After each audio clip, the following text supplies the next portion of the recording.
Good evening student.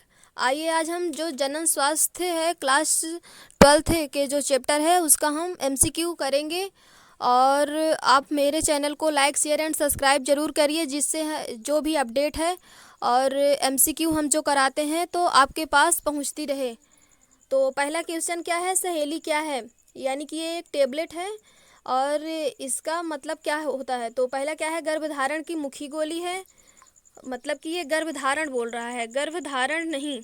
दूसरा क्या है, नॉन स्टेरॉयडल गोली है। और तीसरा क्या है, मानव मादा के लिए मुखी गर्भ निरोधक है। तो इसमें क्या होगा, गर्भधारण बोला है। ये पॉइंट मतलब ये क्या है, ये गर्भधारण के लिए नहीं होती है, गर्भ निरोधक के लिए होती है। तो ये क्या है, ये तो गलत हुआ। दूसरा क्या है, नॉन स्टेरॉयडल है, यानी कि क्या है, नॉन स्टेरॉयडल होती है और ये क्या होती है, मानव मादा के लिए मुखी गर्भ निरोधक, मतलब कि ये मुख के द्वारा लेते हैं। तो इसका सही ऑप्शन क्या होगा, डी नंबर, यानी कि बी और सी दोनों सही होंगे। दूसरा क्वेश्चन क्या है, बढ़ रही मानव भ्रूण का पहला संकेत क्या है। तो पहला संकेत क्या है, भ्रूण के आंदोलन। और दूसरा क्या है, स्टेथोस्कोप द्वारा हृदय ध्वनि को सुनकर। और तीसरा ऑप्शन क्या है, अंगों का विकास। और चौथा क्या है, इनमें से कोई नहीं। तो बढ़ रही मानव भ्रूण, यानी कि जो भ्रूण है मतलब कि एक लेडी है और वो क्या है, प्रेग्नेंट है, तो उसके अंदर जो भ्रूण है बढ़ रहा है, मतलब कि बढ़ रहा है, तो उसका हम पता कैसे लगाएंगे। तो जो फिजिशियन होते हैं या हम हॉस्पिटल में देखें तो क्या है, स्टेथोस्कोप द्वारा क्या है, उस बच्चे की या उस भ्रूण की क्या किया जाता है, हृदय की ध्वनि को सुनकर हम पता लगाते हैं कि भ्रूण का विकास हो रहा है।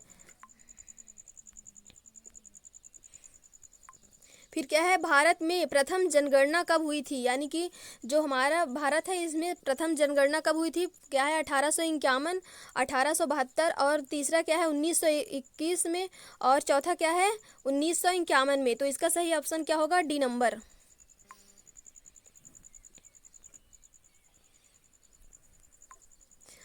चौथा क्वेश्चन क्या है, उच्च मृत्यु दर के कारण जनसंख्या में तीव्र ह्रास कहलाता है।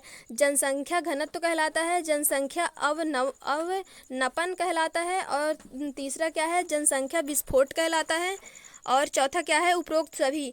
तो इसमें इसका सही आंसर क्या होगा, जनसंख्या अवनपन कहलाता है।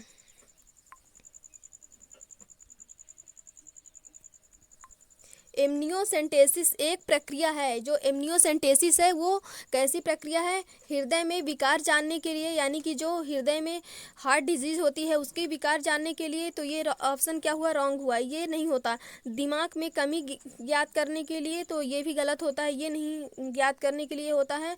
और तीसरा क्या है, भ्रूण में आनुवांशिक विकार ज्ञात करने के लिए, यानी कि जो लेडी क्या है, प्रेग्नेंट है, उसके भ्रूण में जो बच्चा पल रहा है उसके भ्रूण में, उस बच्चे में क्या आनुवांशिक विकार आया है।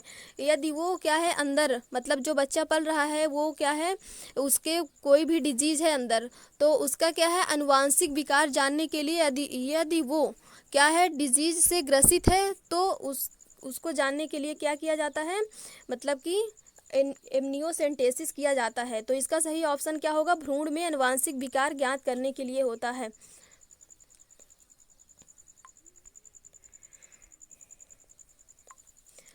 छठवां क्वेश्चन क्या है, सहेली जो कि मादा गर्भ निरोधक पुटिका यानी कि गोली है, प्रयोग की जाती है। तो पहला क्या है, रोजाना की जाती है, साप्ताहिक की जाती है, कि तिमाही में की जाती है, और चौथा क्या है, मासिक में की जाती है। तो इसका सही ऑप्शन क्या होगा, साप्ताहिक में। RU-486 दवा का प्रयोग की जाती है, मतलब कि इसको किस रूप में किया जाता है, गर्भ निरोधन में किया जाता है। दूसरा क्या है, एमनियोसेंटेसिस में किया जाता है। और तीसरा क्या है, गर्भपात का कारक के रूप में किया जाता है। और चौथा क्या है, म्यूटाजन के रूप में किया जाता है। तो इसका सही ऑप्शन क्या होगा, गर्भपात कारक के रूप में किया जाता है। इनमें कौन कौन यौन संचारित रोग है। तो पहला क्या है, गोनोरिया है, और क्या है, यूरेथाइटिस है, और तीसरा क्या है, एड्स है, और चौथा क्या है, इनमें से सभी, मतलब कि इसमें कौन से यौन संचारित रोग हैं। तो ये क्या है, ये सभी यौन संचारित रोग हैं। सम्मिलित करने की क्रिया को क्या कहते हैं? इंट्रायूटेराइन ट्रांसफर, अंतःकोशिकी शुक्राणु निक्षेपण, और क्या है? अंतःडिंबवाहिनी स्थानांतरण, और चौथा क्या है? भ्रूण स्थानांतरण विधि। तो इसमें क्या होगा? सीधे शुक्राणु को अंडाणु से सम्मिलित करने की प्रक्रिया क्या कहलाएगी? अंतःकोशिकी शुक्राणु निक्षेपण कहलाएगा। कॉपर टी रोकती है। कॉपर टी किसको रोकती है? अंडोत्सर्ग को रोकती है। दूसरा क्या है? अंड निषेचन को रोकती है। चौथा क्या है? भ्रूण रोपण को रोकती है। और चौथा क्या है? दोनों, बी और सी दोनों। तो इसका सही ऑप्शन क्या होगा? भ्रूण रोपण को रोकती है, यानी कि जो भ्रूण होता है उसके रोपण की विधि को, मतलब कि रोपण की प्रक्रिया को ये बंद कर देता है, मतलब कि रोपित ही नहीं होने देता गर्भाशय में।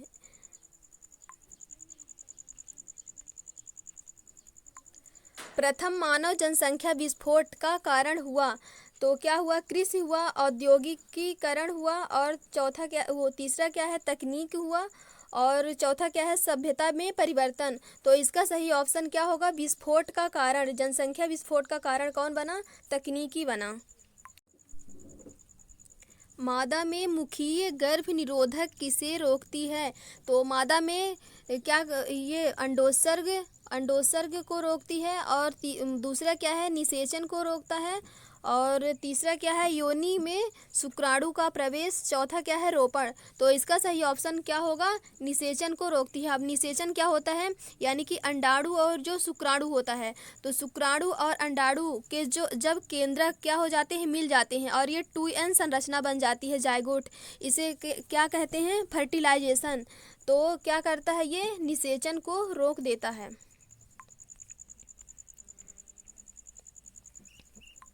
जन्म नियंत्रण की सर्वाधिक उपयुक्त विधि है, तो कौन सी है? गर्भपात है, मुखीय गोलियां हैं, और तीसरा क्या है? वीर्य सेवन है, और ये चौथा क्या है? बंध्यकरण है। तो जन्म नियंत्रण की सर्वाधिक उपयुक्त विधि है, तो सर्वाधिक कौन सी है? बंध्यकरण होती है। केंद्रीय औषधि अनुसंधान संस्थान द्वारा कौन सी गर्भ निरोधक गोली तैयार की गई थी? तो कौन सी की गई थी? माला डी की गई थी, पहला नंबर। दूसरा नंबर संयुक्त गोली, तीसरा नंबर सहेली, और चौथा नंबर कौन सी है? निरोध है। तो इसका सही ऑप्शन क्या होगा? सहेली। निम्नलिखित में से कौन सी जन्म नियंत्रण की प्राकृतिक विधि है? यानी कि क्या है? नेचुरल है। तो पहला क्या है? बाह्य स्खलन, और दूसरा क्या है? वेसेक्टोमी, और तीसरा क्या है? आवधिक संयम, और चौथा क्या है? स्तनपान, अनार्तव। यानी कि जब क्या होता है, मतलब कि प्रसव हो जाता है, तो 6 महीने तक जब वो क्या है? स्तनपान कराती है, तो क्या होते हैं? प्रेगनेंसी कंसीव नहीं होती। तो ये क्या है? स्तनपान, अनार्तव। तो ये तो क्या है? प्राकृतिक है। और ये क्या है? आवधिक संयम, ये भी प्राकृतिक है, यानी कि जो अपने में मतलब कि क्या है? संयम कर जाते हैं। और पहला क्या है? बाह्यस्खलन, ये भी प्राकृतिक है। तो ये क्या है? वैसेक्टोमी, ये क्या है? कृत्रिम, यानी कि जो क्या होती है? वासा फ्रेंसिया, उसको मतलब क्या किया जाता है? काट दिया जाता है। तो क्या होता है कि मतलब शुक्राणु क्या होते हैं कि नहीं स्खलित हो पाते हैं। तो ये क्या होता है? वैसेक्टोमी क्या है? प्राकृतिक विधि नहीं। निम्न में से कौन सी वायरस द्वारा उत्पन्न होता है? तो पहला क्या है? सुजाक, दूसरा क्या है? एड्स, और तीसरा क्या है? ट्राइकोमोनियसिस, और चौथा क्या है? सिफिलिस। तो ये क्या है? रिट्रोवायरस द्वारा, यानी कि एड्स क्या है? रिट्रोवायरस द्वारा उत्पन्न होता है।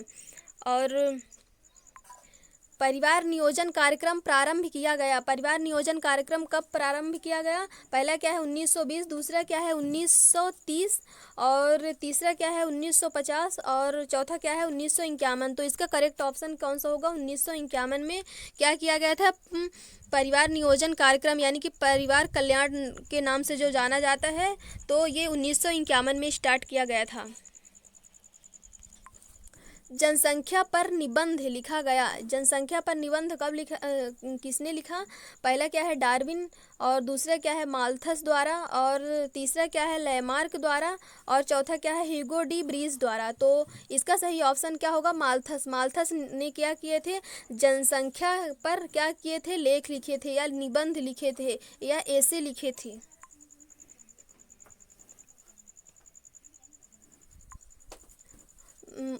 जनसंख्या अधिक होने से, यानी कि जनसंख्या अधिक होने से क्या होता है? प्रति व्यक्ति आयु कम हो जाएगी। दूसरा ऑप्शन क्या है? प्रति व्यक्ति आयु ज़्यादा हो जाएगी। तीसरा क्या है? जनसाधारण का स्वास्थ्य अच्छा हो जाएगा। और चौथा क्या है? इनमें सभी, यानी तो इसका सही ऑप्शन क्या होगा? प्रति व्यक्ति आयु कम हो जाएगी।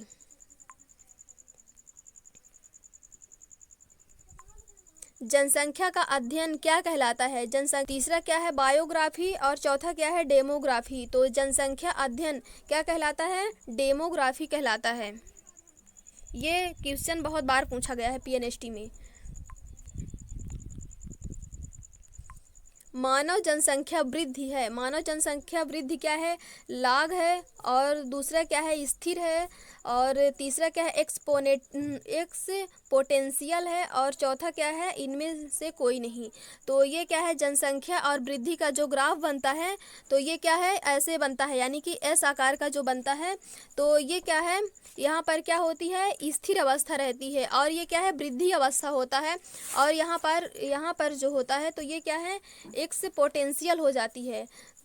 और यहाँ पर ये जो वृद्धि वाली है, तो इसको क्या बोलते हैं?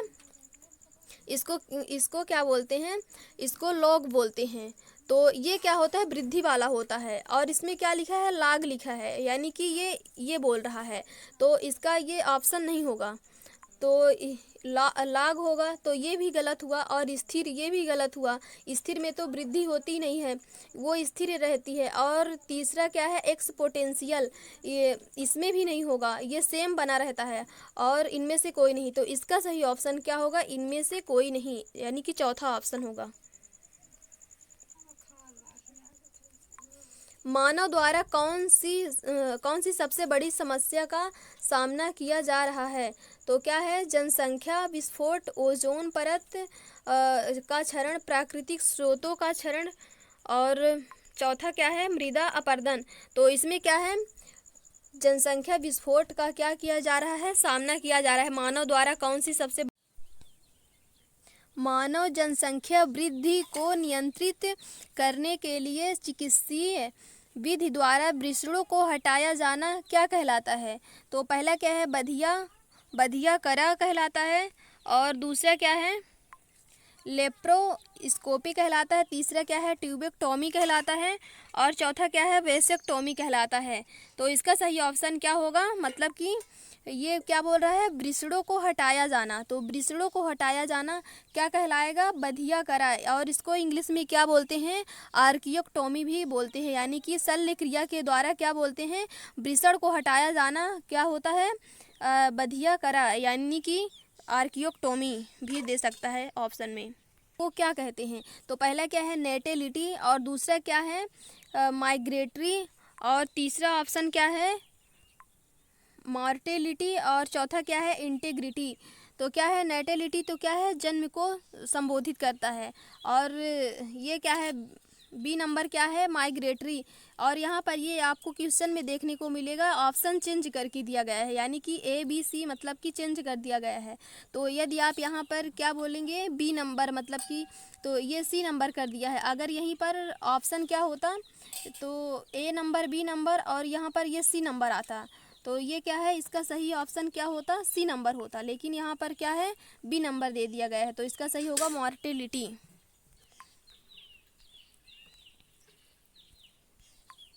निम्न में से कौन सी जन्म नियंत्रण युक्त स्त्री द्वारा प्रयोग नहीं की जाती? यानी कि स्त्री द्वारा कौन सा जन्म नियंत्रण नहीं प्रयोग किया जाता? तो पहला क्या है? डायफ्राम, और दूसरा क्या है? मुखी गोली, और तीसरा क्या है?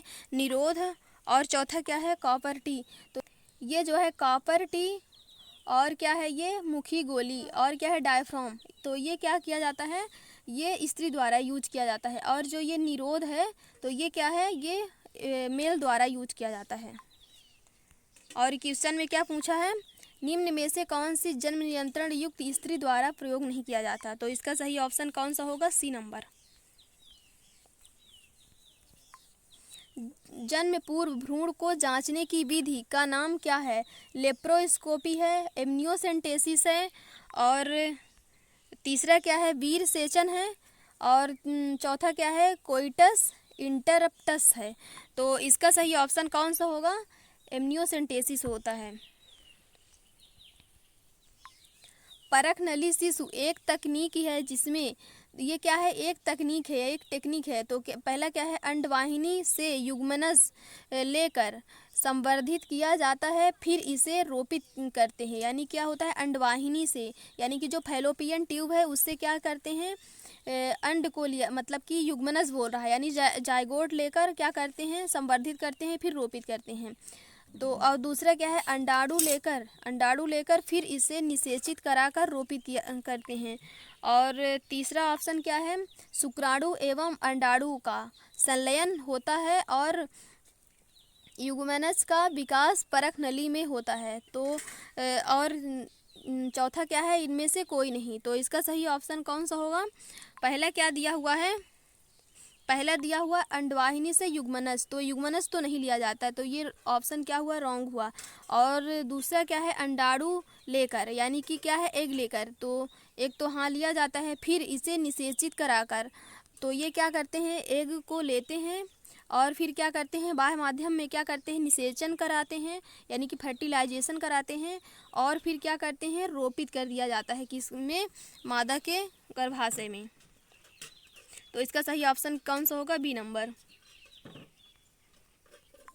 गर्भ निरोध पुटिका में प्रोजेस्टेरॉन क्या करता है, यानी कि जो प्रोजेस्टेरॉन हार्मोन होता है तो क्या करता है, अंडोत्सर्ग को रोकता है, और दूसरा क्या है, एस्ट्रोजन का दमन करता है, तीसरा क्या है, युग्मनज के एंडोमेट्रियम में व्यवस्थित होने को रोकता है, और तीसरा क्या है, इनमें से कोई नहीं। तो ये क्या करता है, मतलब प्रोजेस्टेरॉन क्या करता है, अंडोत्सर्ग को ही रोक देता है।